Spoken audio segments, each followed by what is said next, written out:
Le 19 mars dernier, j'ai interpellé le nouveau ministre de l'Éducation sur quelque chose qui devrait trôner au sommet de sa liste de priorités, la valorisation de la profession enseignante et le rehaussement des exigences pour les futurs professeurs. Le ministre nous dit qu'il veut sélectionner, avec des critères plus élevés, les futurs enseignants, donc les étudiants qui sont au collégial. Fort bien. Sauf qu'en ce moment, c'est extrêmement difficile d'attirer des candidats ayant des bonnes notes dans cette profession-là. Pourquoi? Parce que la profession enseignante, elle est malade, elle est en crise. Il faut savoir une statistique très troublante, c'est qu'un jeune enseignant sur cinq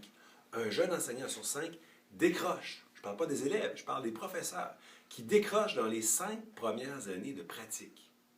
Pourquoi? Parce que les conditions de travail, les conditions d'enseignement sont extrêmement difficiles dans les écoles. Les profs sont laissés à eux-mêmes. À la Coalition Avenir Québec, ça fait depuis la fondation, depuis 4 ans, qu'on se questionne sur ce constat-là et qu'on veut améliorer la formation, mais aussi les conditions d'exercice. Et pour ça, il faut faire quelque chose de primordial. Il faut donner aux enseignants un ordre professionnel des enseignants. Et ça, c'est majeur, mais ce n'est pas suffisant.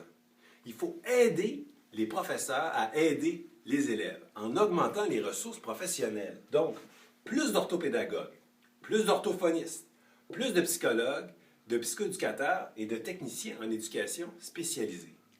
C'est clair, on a un plan.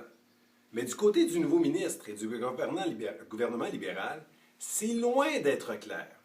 Lors de mon échange, ma question était claire, mais ses réponses étaient plutôt théoriques, je dirais même philosophiques.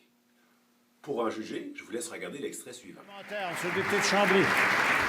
Monsieur le Président, le gouvernement s'apprête à détériorer les conditions d'apprentissage des élèves dans nos écoles, concrètement, là, en augmentant la taille des classes et en ne tenant plus compte des difficultés des élèves.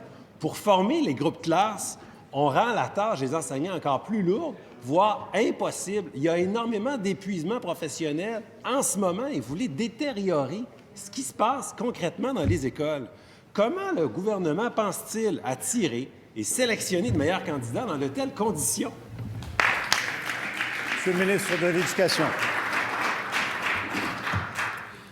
Un principe très simple que j'ai pu vérifier à plusieurs reprises dans le monde de l'enseignement. 1, la qualité attire la qualité. 2, fais-le et ils viendront.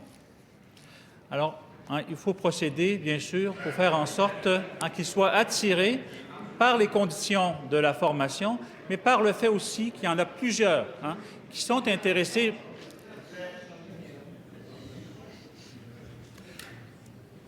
Plusieurs sont intéressés par la formation et plusieurs sont intéressés et seront intéressés par le rehaussement du statut que nous voulons donner à cette formation. En terminant.